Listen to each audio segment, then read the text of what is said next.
Governador, reforma da Previdência, a gente sabe que a situação fiscal dos estados não está boa, o Ceará não está numa situação tão ruim quanto em alguns estados, mas queria saber a sua posição. Como que o senhor está se posicionando a respeito da reforma da Previdência, como o senhor está conversando com outros governadores, qual que é a sua opinião e a opinião do estado do Ceará a respeito desse tema? Bom, em relação à reforma da Previdência, foi praticamente pactuado entre os 27 governadores do Brasil, né? A proposta que foi apresentada na Câmara, na época, contanto que se alguns pontos fossem retirados, como o BPC, a aposentadoria rural, que mexe muito com o Nordeste brasileiro, a questão da desconstitucionalização e a questão da capitalização.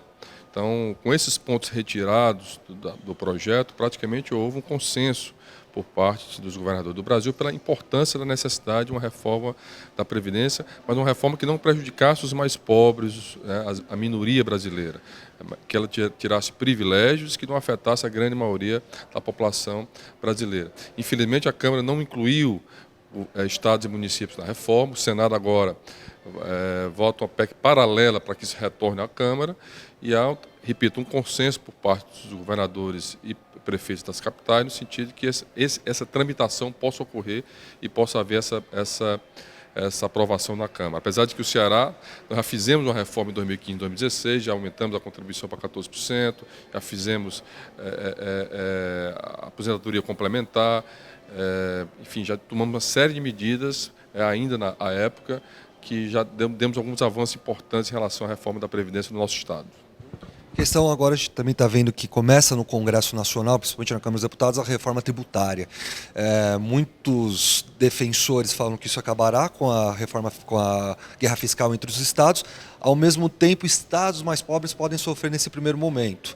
Como que o Ceará se posiciona a respeito desse tema? Quais são as benesses desse projeto e quais são as complicações para os estados como o Ceará? Bom, esse é um tema que a gente já está debatendo entre governadores, entre o secretário da Fazenda, a questão da reforma tributária. Estamos tentando pactuar um consenso em relação a uma proposta. Há duas propostas tramitando, uma no Senado e uma na Câmara dos Deputados.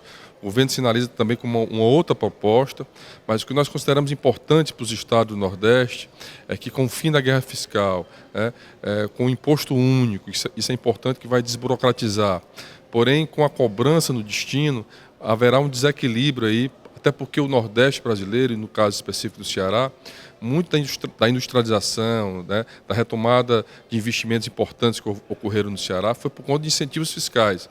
Então, com esse fim de incentivos fiscais, se discute a criação de um fundo de compensação, onde esse fundo de compensação vai compensar tanto os estados mais pobres, ou os estados que vão perder a capacidade de atrair investimentos por conta da falta do fim dos incentivos fiscais, como também para os estados que vão passar a cobrar lá no destino final.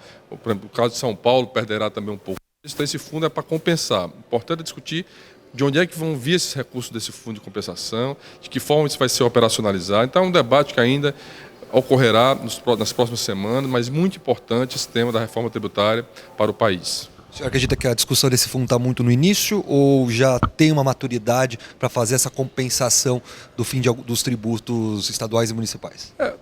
Há uma série de divergências, por exemplo, os municípios não estão querendo essa unificação do imposto único, né?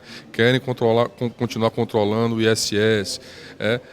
Há também um período de transição. Como é que vai se dar essa transição? Em quanto período? Em quantos anos? Como é que vai ser essa repartição? Né? E que todo o acréscimo, né, alguns defendem que todo o acréscimo de receita adicional que os estados tiverem nos próximos anos vai para um fundo. Esse fundo seria composto com essa arrecadação a mais dos estados brasileiros. Então, ainda está um pouco confuso.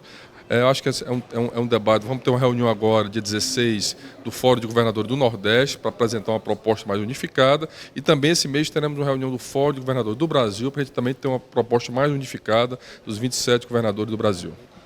Agora a questão da violência, a gente lembra que no começo do ano o Ceará sofreu com ataques de criminosos, muitas pessoas foram mortas, a gente teve rebeliões. O que o senhor aprendeu daquele período, já que agora a gente está num clima um pouco mais ameno, mais tranquilo? O que aprendeu e qual foi o diálogo, como foi o debate com o próprio governo federal para conseguir resolver esse problema que atingiu o Estado no começo do ano? Bom, desde 2015, quando nós assumimos o governo, nós traçamos de traçar uma estratégia para a segurança pública do Estado, que tinha altos indicadores, né? Convidamos o pessoal do Fórum Nacional de Segurança Pública, fizemos um planejamento, até porque nós só acreditamos em qualquer política pública planejada. E foi o que o Ceará fez na educação. Hoje o Ceará é uma referência em educação por conta desse planejamento, da continuidade das políticas públicas. E uma das ações colocadas no nosso plano era uma intervenção no sistema prisional. Nós investimos em segurança, em contratação de pessoal, contratando mais de 10 mil homens, inteligência. Hoje, por exemplo, o Ministério da Justiça está levando a experiência do Ceará para ser repartida com os estados brasileiros, mas havia uma necessidade forte de intervenção dentro do sistema prisional, até porque os principais líderes de facções criminosas e criminosos do Brasil estão presos. Então, estão presos dentro dos presídios, mas os presídios brasileiros, a grande maioria, se transformaram em escritório do crime. Então, havia uma necessidade de uma intervenção. E foi isso que nós fizemos. Uma intervenção forte, uma reestruturação, com mais pessoal, e houve uma reação naquele mês, onde o Estado manteve forte, manteve que quem manda é o Estado, teve um apoio da Força Nacional por parte do governo federal, e isso nós tivemos a certeza que isso ia refletir nas ruas no dia a dia. Tanto que o Ceará, esse ano, é o Estado com maior queda de índice de homicídio, todos os indicadores reduzindo, fruto de um trabalho integrado das nossas polícias e fruto dessa intervenção que nós fizemos dentro do sistema prisional.